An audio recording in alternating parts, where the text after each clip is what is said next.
Welcome back to week 2, and we are going to continue on in video 3 discussing the marine geology and materials of the ocean floor. So in this video we are going to discuss uplift, gradation, surface processes, and how we collect some of this material. So there's a few things we need to know about, and we talked about the rocks. But to understand this whole idea of uplift and gradation, it's important to also understand the structure of the earth and the crust. So if we look at a kind of a cross section into the earth, we see that we have the crust on the surface, which is made of both oceanic and continental crust, and we'll discuss those next week in more detail. Below the crust, what we have is the oceanosphere, this kind of plasticky layer that the crust is actually floating in, similar to how a boat would float in water. And then we have the mantle, and then the outer and the inner core, the very center of the earth. So these chunks of the crust are actively floating in the ocean, or in the oceanosphere. And if we were to remove some material from those mountains, the crust would actually bounce up. So if you think about a huge container ship that pulls into port, they start unloading all those containers from that ship is actually going to start to float a little bit higher in the water because we're removing the weight from that ship. Same thing if we were to add weight to that boat, add more containers, it's going to cause it to float a little bit lower in the ocean. Well, the same thing is true for the crust of the earth. We add material, it's heavier, it's going to float deeper in the oceanosphere, and if we remove material, it's going to float a little bit higher. And what we have occurring, how do we have the crust moving up and down, adding material, losing material?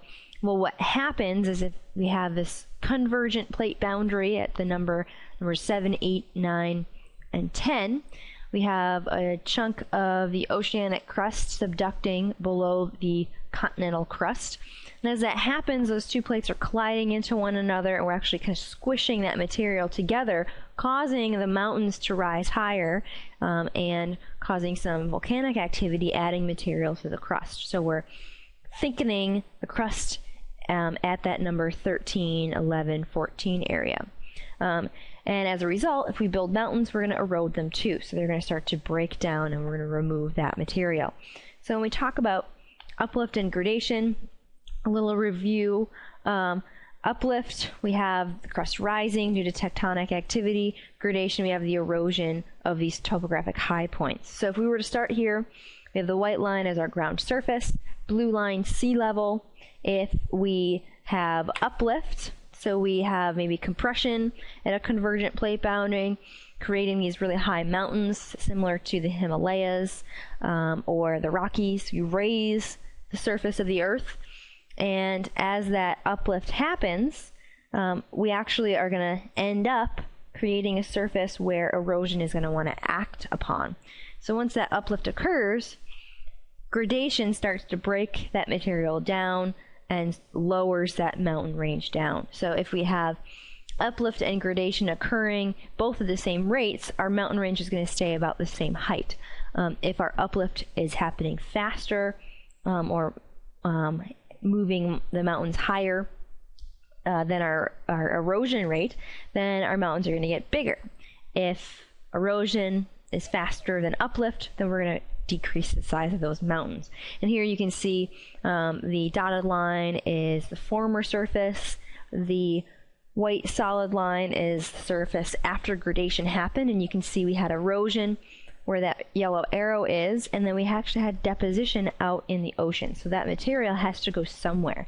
And that's how we get these sediments that are derived on land out in the oceans, because we have this gradation happening. So how does gradation happen? Well, we have a variety of different ways that we can break material down. So we have mechanical weathering, breaking particles into smaller and smaller pieces. We have chemical weathering, where we dissolve and have some kind of chemical reaction breaking the rocks down. So things, places where this happen, well, we have glaciers removing material, eroding the land surface. We have rivers actively eroding, transporting material. off of these mountains to lower places. Desert environments where we have winds, coastlines, we have ocean currents transporting material from place to place. If you're interested in any of these topics, the General Science Geology GS 106 course is where we talk in more detail about some of these different processes. And next week is actually when we're going to be talking more about coastlines and what happens there. So how do we collect these materials? So in places where we have the materials on the actual coast and shallow areas, we can just go collect them by hand, and we can bring them back into the lab and put these sea stars you can see here have been collected on the coast, brought into the lab to study, measure, and examine. So we can collect them just by walking out into tide pools. And if we're talking deeper areas where we can't necessarily just walk out and pick up some samples, we need to get a boat or ship, head out to the ocean, and either use nets to collect samples that might be in the water column. We can dredge by just taking a whole big sample off of the ocean floor, or if we need to be a little bit more meticulous and careful with our samples, we're going to want to use submersibles to go down and actually collect those samples carefully so they don't get destroyed by nets or dredging. We can also take a voyage with a drilling team and actually take some solid core samples of the actual crust beneath the ocean floor. We can also take just sediment samples off the ocean floor as well and not actually get into the rocks below. So some of these remote ways to collect samples: submersibles. This is a remotely operated vehicle. So someone's going to be using kind of remote controls on an actual boat, where this is going to be down in the water, kind of maneuvering from place to place. And this takes a team of people in the actual ship, controlling the direction that it's going in, where it is, and as far as depth goes, the actual sample collection, and the camera and lights on the front of that vehicle. So we can collect samples of the sediment on the ocean floor. We can collect samples of the critters on the ocean floor. Or we can dredge. This is going to be a little bit more disruptive to the sediments and the life on the ocean floor, so our samples here might be good for determining what's present, but if we want to preserve the layers that exist and not necessarily disrupt a lot of the organisms, this can be a little bit more of a tricky, disruptive process. And dredging occurs in a lot of areas you can see here because sediment has clogged some of these docks and ports and shipping routes. So they will basically take this kind of a shot vac kind of thing, suck the sand up off the ground, the bottom of the ocean, and then pump it out onto the land. They can also take big pieces of machinery you can see here and actually pull up huge chunks of material using a similar thing to a backhoe.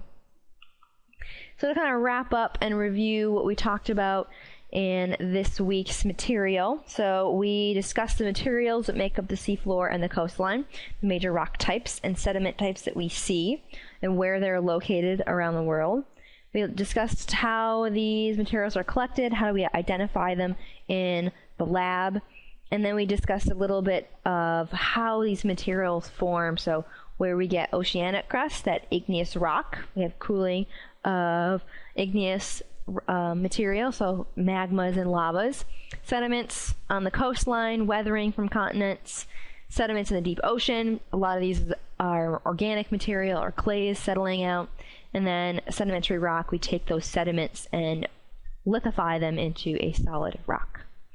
So that's it for week 3, and we will come back next week in week 3 when we start to discuss what happens on the coast. So I will see you in lab.